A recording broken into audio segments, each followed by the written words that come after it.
Hello दोस्तों, जैसे आपको पता है हमूराबी टैबलेट एक सीरीज चला रही है unsung heroes of legal profession, और इसी सिलसिले में आज मैं वर्धा में आया हूँ और मेरे साथ संजय मांडवकर सर है, जिनका जेरोक्स और स्टेशनरी सप्लायर है एंड उनका एक काउंटर इन द कोर्ट है। तो सर से बात करेंगे और जानकारी लेंगे कि क्या क्या वहाँ हो रहा है।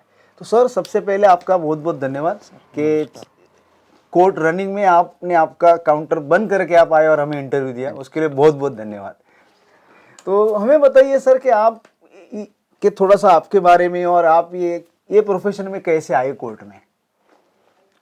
सर, माझं शिक्षण झाल्यानंतर आम्ही नोकऱ्या शोधायचो, इकडे तिकडे प्रायव्हेट नोकऱ्या केल्या, पुण्यालाही गेलो.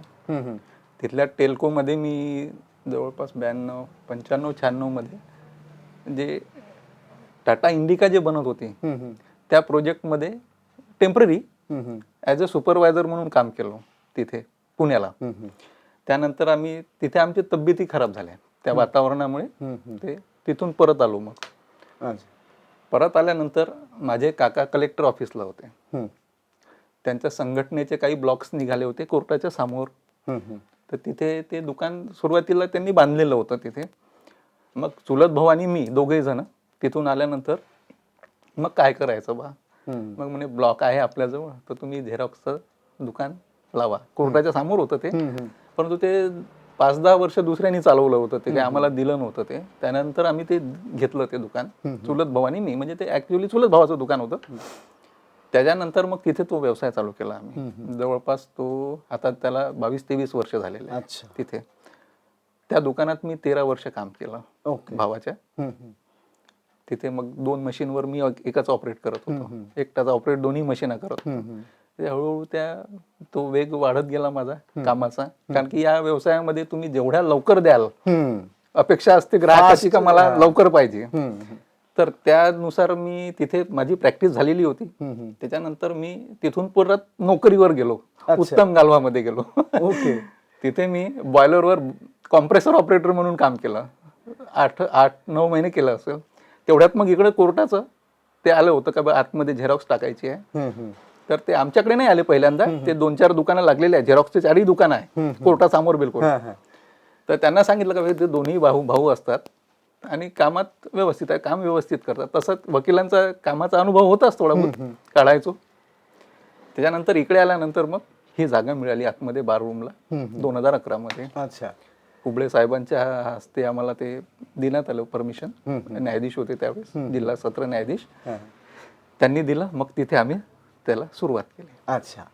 आणि आपल्या या झेरॉक्स आणि स्टेशनरी सप्लाय काय काय प्रकारचे ठेवता आपण? हे झेरॉक्स मशीन आहे, त्याच्यानंतर पेन असतात, फाउंटेन पेन, गमची बॉटल ठेवतो आपण, टॅग असतात, म्हणजे त्याला संबंधित आपल्या कामासोबत संबंधित. बाकी जास्त स्टेशनरी तिथे ठेवायला, कारण की त्याने सांगितलं होतं दुकान लावायचं नाही. ही फक्त वकिलांसाठी सेवा आहे, कारण की सर ते काय रोड क्रॉस करून जावं लागत होतं. कोर्टामध्ये ती सुविधा नव्हती पहिले, तर बरेच जणांना ऍक्सिडेंट झाला. तो काही आपले वयस्कर लोक होते, म्हणजे वकील होते, ॲडव्होकेट, त्यांना जायला त्रास होत होता, किंवा उन्हाळ्यात किंवा पावसाळ्यात तिथून जायनं बाहेर पडणं. त्याच्यानुसार फक्त ते एक सेवा म्हणून ते ठेवायचं बा, म्हणजे तुम्ही खूप मोठं दुकान लावू नका म्हणून ते तात्पुरत्या स्वरूपात आपण थोड्या प्रमाणात जे आवश्यक आहे, पेन आहे, लिफाफा आहे, त्या गोष्टी संबंधित गोष्टी आपण ठेवतो तिथे दुकानात. आणि मला एक सांगा की हा जेव्हा झेरॉक्सचं जेव्हा काम करण्यात येतं तेव्हा कागद किती घ्यायचे विकत? 2 बंडलं, 5 बंडलं, हे तुम्ही गणित कसं मांडता की किती कागद घ्यायचे विकत? कसं आहे सर, आता एक आपल्या इथे एक टायमिंग फॉर्मॅट आहे. कोर्टामध्ये एक टायमिंग ठरलेला आहे 11 ते 5 पर्यंत. त्यावेळेस तुम्ही किती काढू शकता. असं जर तुम्ही बाहेर काढता, तर मी बाहेरच्या दुकानात काम केलेलं आहे, तर मी 3000 कॉपीज काढू शकतो तेवढ्या टाइम मध्ये. परंतु माझा असा 11 वर्षाचा अनुभव आहे का त्या 1000-1200 कॉपीच्या वर आतमध्ये कोर्टात काढू नाही शकत. अच्छा. नाही निघत, कारण की ते आपल्या फाईल्स असतात त्या व्यवस्थित काढणे, त्याला रिसर लावणे, इथे जबाबदारीचं काम आहे. लोकल दुकानासारखं नाहीये, काढलं देऊन दिलं तसं नाही. आपल्या इथे जे फाईल दिलेली आहे तुम्हाला ते ॲक्युरेट पाहिजे. आणि माझा सर्वात जास्त फोकस राहतो त्या कामावर, की मला ते काम प्रॉम्प्ट पाहिजे. मी तुम्हाला सांगितलं सर याच्यात पाहायचीच गरज नाही आहे, तुम्ही डायरेक्ट पुटअप करू शकता ओके झाल्यानंतर. तर मी त्या गोष्टीवर जास्त फोकस करतो. त्याच्यामुळे मी असा अनुभव घेतलेला आहे की इथे जास्त कॉपीज नाही काढू शकत. तर माझं ते 2 बंडल मी घेत असतो. म्हणजे 1000 ती एक कॅपॅसिटी ठेवतो. मागे पुढे असून ते 1000-1500 निघून जातात त्यात कॉप्या. परंतु जनरली ते 1000-1200च्या वर तिथे काम नाही करू शकत आणि गर्दी असते. आणि माझं दुकान असं ओपनली आहे का माझ्या जवळ ग्राहक उभा असतो. बाहेरच्या दुकानात तुमच्या त्या कॅबिनच्या आतमध्ये काम केलेलं आहे मी, तिथे ग्राहक नसतो, आपण आपल्या मनाने काम करतो. आणि जेव्हा 4 ग्राहक उभे आहे तर त्यावेळेस ते फोकस काढून ठेवणे त्या गोष्टीवर ते थोडंसं मागे पुढे होते. आणि तिथे थोडासा वेळ जातो, खूप बोलावं लागते. कोणी ग्राहक आला तर त्याच्यासोबत जर नाही बोललं 2 मिनिटं त्याला राग येते, मला विचारतही नाही. मग ते सगळ्या गोष्टी करून ते काम काढावं लागते. तर त्याच्यामुळे तिथे असं खूप काम काढू शकतो बा, कारण की मी तिथे एकटाच काम करतो. आणि मला तिथं सांगितलं होतं की नोकर ठेवायचा नाही. अच्छा.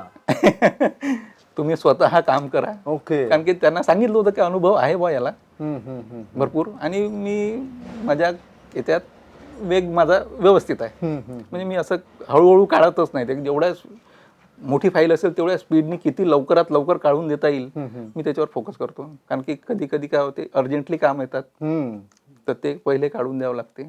मध्ये 1-2 कॉपीवाले त्यांना एक ऍडजस्टमेंट करतो. तो व्यक्ती एक कॉपीवाला जास्त वेळ उभा राहू शकत नाही दुकानामध्ये, त्यालाही मध्ये कुठेतरी ते ऍडजस्ट करून काढून द्यावं लागते. तर हा जो मॅनेजमेंट आहे ते सगळं त्या फोकस त्या कामावरच ठेवावं लागतं. बरोबर. आणि सर ही आता तुमची जी मशीन असतील झेरॉक्सची, त्याचा मेंटेनन्स कसा काय तुम्ही करता? सर हे मेंटेनन्स प्रायव्हेट आपला मेकॅनिक असतो तो येतो. आता कसं होते, माझ्याजवळ पहिले सुरुवातीला एकच मशीन होती, तर ती बंद पडली तर मग बंद राहायचं. मग यांना त्रास व्हायचा. बरोबर. म्हणजे बाहेर जाणे.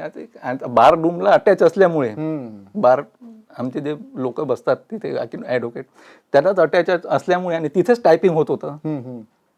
तर तिथून ते सहज इथून काढलं की तिथे दिलं मला, याचे 4 सेट 5 सेट काढून दे बा. तर ते बंद असल्यामुळे, परंतु आता ते मेकॅनिकला आपण सांगतो त्यालाही माहित आहे का इथे बंद ठेवणं परवडत नाही. वेळ तर जातोच परंतु इकडे त्रास होतो लोकांना. त्याच्यामुळे ते आता माझा मित्रच आहे तो लांजेवार म्हणून, तो मेंटेनन्स करतो आणि आता सध्या सर्व ठीक आहे ते. अच्छा. नाही तर मेकॅनिकचा मोठा प्रॉब्लेम असतो. नागपूर पर्यंतचे मेकॅनिक यूज केले पण ते नागपूरवाला आपल्या कामी पडत नाही. त्याला आज फोन करा तो म्हणजे आज जमत नाही उद्या येतो.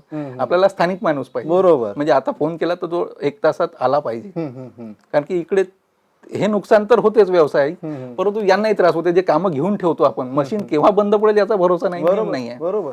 त्याच्यामुळे तो मेकॅनिक असा पाहिजे. तर त्याला सांगितलं मी की बाबा असा आहे, तो माझा मित्र असल्यामुळे त्यालाही माहित आहे आणि तो लवकर आल्यामुळे ते सॉल्व्ह होऊन जातो, तो मेकॅनिकल प्रॉब्लेम सॉल्व्ह होऊन जातो. मला एक आता ह्याच अनुषंगाने विचारायचे की असं कधी तुम्हाला खूप प्रेशर आलं की खूप मोठं हे होतं आणि ते टाइम बाउंड पण होतं, म्हणजे झेरॉक्सिंग खूप होते आणि त्यात तुम्हाला हे पण सांगितलं गेलं होतं की मला ह्याच्या आधी पाहिजे कसं पण करून, असे पण सिच्युएशन झाले असतील तुमच्या? ते आमचे ॲडव्होकेट सदावर्ते साहेबांकडचंच काम होतं एकदा. अच्छा. ते जवळपास होते 8-8.5 हजार कॉपीज होत्या सर. 8-8.5 हजार कॉपीज होते. पार्टी मुंबईची होती आणि ते 26 बंच होते. अच्छा. 26 बंच काढायचे होते, एका बंचचे 26 कॉपीज होते. ते जवळ साईज होती. तर ते म्हणे तिकडचे ॲडव्होकेट आले होते मुंबईचे, त्यांनी मला सांगितलं, तर त्यांनी ते पाहून घेतलं. त्यांना असं वाटलं मनात काय हा माणूस काढणार नाही. म्हणजे ते पोझिशन पाहून का तुम्ही मला एवढ्या गर्दीत हा माणूस एवढं काढन केव्हा लावायचं, कारण ते ओरिजिनल फाईल डॉक्युमेंट्स असतात, चेक्स असतात, त्यांना ते थोडंसं वाटते. आता ज्यांना माहिती आहे त्यांना माहिती आहे की इथून एक टाचणी जाऊ देत नाही, मी डॉक्युमेंट्सवर फार फोकस करतो. माझ्या झेरॉक्स गेल्या तरी चालते पण तुमचं ओरिजिनल जबाबदारी आहे. बरोबर. कारण की आपलं कोर्टाचं काम आहे, प्रत्येक कागदाला महत्व आहे. तर सर ते मला म्हणाले तुम्ही किती दिवसात काढाल एवढा कॉपीज? म्हटलं सर मी दिवसभराचा व्यवसाय करतो, तुम्हाला अर्जंट पाहिजे असेल तुम्ही बाहेर जाऊ शकता, कारण की इथे अर्जंट होणार नाही, कारण का ते छोटं नाही आहे, ते भरपूर मोठं काम आहे. तर आमच्या सदावर्ते साहेबांना माहित होतं, कारण का त्यांचा परिचय बरेच दिवसाचा वर्षाचा आहे. तर त्यांनी मला दिले, मी त्यांना 3 दिवस सांगितले. तर म्हणे ठीक आहे सर. पण म्हणे ओके करून द्यायचं. म्हटलं सर पाहून घ्या पहिले, नंतर पैसे द्या. काही चुकलं पैसे द्यायचे नाही. तर सर ते मी वर्किंग डे मध्ये काढून ते 2च दिवसात कंप्लीट केलं. अरे वा. 1 दिवस त्यांचा वाचवला. मी फोन केला साहेबांना, ते आले. मग म्हणे किती पैसे झाले. मी ते सगळं त्याला बांधून वगैरे सगळे ते फाईल्स ओके करून दिले. आणि एक एक म्हणजे एवढं काळजीपूर्वक काढलं ते चालू कामात, म्हणजे उभा राहायचोच नाही. मग आता मला वेळ मिळाला का मी 4 कागद काढले. असं करून ते मी 26 सेट लावले आणि ते ओके करून दिले. त्यावेळेस ते जवळपास 3 फूट त्याची उंची होती त्या याची. बरोबर. तर ते आश्चर्यचकित झाले का म्हणे ते तुम्ही काढलं कसं सर. म्हटलं आता ते मी काढलं. ठीक आहे, तुम्ही एक फाईल चेक करून घ्या, तुमच्या मताप्रमाणे निघाली नाही निघाली, काही कमी जास्त आहे, ते ओके होतं का. अरे वा. ते जाताना मला 500 रुपये जास्त दिले, 9,000 रुपये दिले. मी म्हटलं नाही सर, मी माझ्या कामाचे पैसे घेतो. मी तसं काम नाही, कारण की हे कामच आहे शेवटी, याच्यात जास्त पैसे घेण्याचा पण तरीही त्यांनी मला जबरदस्तीने 500 रुपये दिले. मी नाही घेतले ते, कारण की आमचे सदावर्ते साहेब होते, त्यांच्याकडून कसे घेणार आहोत सर. आणि तेही आले असते स्वतः तरी घेतलं नसतं. तर तो प्रसंग असा होता का ते मग मला त्यांनी शाबासकी दिली, म्हणे मांडवकर काम व्यवस्थित काढलं तू. म्हणजे त्याच्यात काहीच त्रुटी नाही आहे. जेवढं फाईल दिले होते, काही काही छोटे छोटे डॉक्युमेंट्स असतात, त्याला सेंटरमध्ये घेऊन काढावं लागते, मार्जिन ठेवावं लागते. तर हे न सांगता करावं लागते.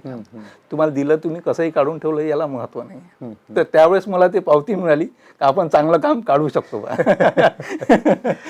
आता हे तुमचं झेरॉक्स काढताना तुम्हाला ते कोर्टाचे जे आपले काही नॉर्म्स आहेत, लेफ्टला मार्जिन, राईट मार्जिन, हे सगळं तुम्हाला येतच असेल. तसं ते टायपिस्ट असतात, हेच मार्जिन वगैरे सगळं सेट करून असतात ना, आपल्याला काढायचं असते. एखादं डॉक्युमेंट्स असते तसं मधात का ते त्याला सेंटर मध्ये काढायचं, त्याला मार्जिन सोडायची, असं फार क्वचित असतात. नाही तर जे रेग्युलरली पिटिशन वगैरे आहेत तर त्या आपण त्या फॉर्मॅटमध्येच असतात ना, त्याच्यामुळे ते तेवढं कठीण जात नाही. काही असतात डॉक्युमेंट जे आपण कागदावर चिपकवण्यात येतं, पावत्या असतात, चेक्स असतात, तर ते व्यवस्थित काढावं लागतं. त्याला मार्जिन वगैरे ठेवून बाकी कागद वगैरे शिल्लक राहायला पाहिजे, या टाईपने आपण काढतो ते. ओके. मग ते आता मला तो म्हणजे मगाचा परत थोडा वेगळ्या प्रकारे विचारतो. हे जेव्हा तुम्ही हे 8,500 चे 26 सेट केले, तेव्हा तुम्हाला प्रिंटर, टोनर आणि हे सगळ्याची पूर्ण तयारी करून ठेवावी लागली सर. त्या दिवशी मी सर्व साहित्य आणलं. त्याच्यासाठी ड्रम लागतो मशीनचा, कारण की मध्ये प्रिंट कॉपी नाही पाहिजे. त्यासाठी ड्रम, त्याचं ब्लेड आणि चार्जर, हे जवळपास 1,500-2 हजाराच्या वस्तू त्यात टाकाव्या लागल्या नवीन, कारण की कॉपी फ्रेश पाहिजे. कधी कधी ते मॅटर फेंट असते, तेही व्यवस्थित आलं पाहिजे. कॉपीचं महत्व तेव्हाच आहे जेव्हा ते दिसून पडेल, तेव्हा काढून ठेवून जमणार नाही. नाही बरोबर. ते मॅटर दिसायला पाहिजे, प्रत्येक शब्द दिसायला पाहिजे. आपल्या कोर्टामध्ये त्या शब्दातच महत्व आहे. बरोबर आहे. त्याच्यामुळे त्याच्यावर जास्त फोकस करावा लागतो, का त्या गोष्टी नाही जमत. आणि खराब असेल तर ते देतच नाही, मी परत घेतो, पैसे घेत नाही, काही नाही, कारण की ते शेवटी पैसे देतात तर त्याचं ते आउटपुट दिलं पाहिजे तेवढं. या विचाराने मी काम करतो. आता हे जे वेगवेगळे अनुभव तुम्हाला येत असतात, तर असं म्हणजे कधी झालंय का की एखादी झेरॉक्स मध्ये थोडं वर खाली झालं चुकून होते सर, आणि मॅटर कोर्टापर्यंत पोहोचली आणि काहीतरी थोडी गडबड निर्माण झाली आणि ती क्युअर झाली नंतर? ते होते कसं सर, जर समजा गडबडीत आला कोणी तर मग ते काढायचा प्रयत्न करते माणूस शेवटी. मग तुम्ही जर प्रेशराईज केलं थोडंसं का मांडवकर हे आताच पाहिजे मला, तर मग तशा वेळेस मी तो बंच लावतो, त्याच्याकडे लक्ष राहत नाही. एखादा एक कागद सुटला होता एकदा. अच्छा. आपले डंबे साहेबांच्याच वेळेस झाला, त्यांनी ते नोटीसच होता बहुतेक, त्यातला एक पेज सुटला, ते पुटपही करण्यात आलं, ते तिथून वापस आलं. म्हणजे तो त्यांचा दिवस गेला वाया. मी त्यांना सांगितलं, सर म्हटलं गडबडीत असं होते, त्याच्यामुळे असं काम देऊ नका. मी माणूस आहे, माझ्याकडूनही चुकी होतात, मी मान्य करतो ते, कारण की त्या गडबडीमध्ये किंवा मग ते गर्दी असेल एखाद्या वेळेस आणि तिथे 1:30 वाजेपर्यंत फ्लो जास्त राहतो कामाचा, आणि त्यात ते चिल्लर ग्राहक छोटं 1-2 कॉपीज वाला ते फार गडबड करतात. ऍडव्होकेट समजून घेतात का एवढं मोठं काम आहे, ते काळजीपूर्वक काढलेलं आहे, काढायचं आहे, तर त्याला थोडासा वेळ देतात. पण ते छोटे जे आहे काम करणारे, यांना गडबड असते. मी कशाला उभा राहू 1 तास, अर्धा तास, आपण सांगतो 10 मिनिटं थांबा तुम्ही, हे होऊ द्या. तो बंच कंप्लीट केल्याशिवाय दुसरं काम मी लावत नाही, मध्ये नाही लावत नाही, कारण की ते मग मिस होऊन जाते सगळं. त्याच्यात ते तशी चूक होते का एखादा कागद त्यातला मिस आउट होतो, मग तो त्यांना असं परफेक्ट माहिती आहे का मांडवकर परफेक्ट काम काढते, ते जर गेलं कोर्टात तर ते परत येते, कारण की त्यात एक कागदच नाहीये. तर होते तसं आणि झालेलं आहे. एक दोन खूप केसेस नाही तसे, एक दोन वेळा पण झालेला आहे. पण मी त्यासाठी मग क्षमा प्रार्थी असतो का बा नाही होते चुकी माझ्या, बरोबर आहे ना. त्याच्याबद्दल काही वाद नाही. मला तर सर एक असं आपल्याला विचारायचं आहे की मुंबईमध्ये बरेचसे जे आमची झेरॉक्स सेंटर्स आहेत ते ई फायलिंगसाठी पण OCR PDF वगैरे फाईली बनवतात. तर तसे आपल्याकडे काही आपण अशी काही सेवा ठेवली का सर त्याच्यात? ते आहे मशीनमध्ये ती प्रोसिजर आहे हां. का ते PDF घेऊन आपण ते करा, पण त्याच्यात वेळ जातो सर. मग हे बाकीचे कामं थांबवावं लागतात. ॲज अ कम्प्युटर मग मी ते काम कम्प्युटरवाल्यांकडे देऊन देत असतो. ते PDF काढायचं काम ते ऑलरेडी प्रिंट काढून देतात, मी त्याची झेरॉक्स करतो. या मशीनमध्ये ते आहे सुविधा की त्याला अटॅच करून ते कागद, मग त्यासाठी ते कम्प्युटर नाही आहे, ते छोटं स्क्रीन आहे, मग त्याचा तो त्याच्यावर नाव लिहिता येत नाही, त्याच्यावर असता कोड नंबर 1 2 3 4 असं टाकावं लागतो. तर ते मग काढण्यात ते बराच वेळ, ते कागद काढण्यात मला 3 ते 4 5 मिनिटं लागेल. त्या 5 मिनिटात माझ्या 5-25 कॉपीज निघून जातात तेवढं. बरोबर आहे. म्हणून मी ते काम काही करत नाही, त्याला अटॅचमेंट केलेलं नाहीये ते मशीन. नाही तर होते ते करता येते तसं, मी करत नाही तिथे. नाही तुम्ही आता खरंच एक छान किस्सा सांगितला. म्हणजे मी नेहमी एंड करताना किस्सा विचारतो, पण तुम्ही मध्येच खूप तो 8,500 वाला किस्सा सांगितलात. तर संजय सर आपले खूप खूप आभार. आणि अशीच अविरत सेवा आपण आमच्या वकिलांची करा, आत्ता करत आहात, त्याच्याकरता मी आपला आभारी आहे ॲज ए वकील म्हणून. थँक्यू. तर आमच्यातर्फे एक छोटंसं आपल्याला हे टोकन म्हणून आम्ही देतो. थँक्यू, धन्यवाद सर.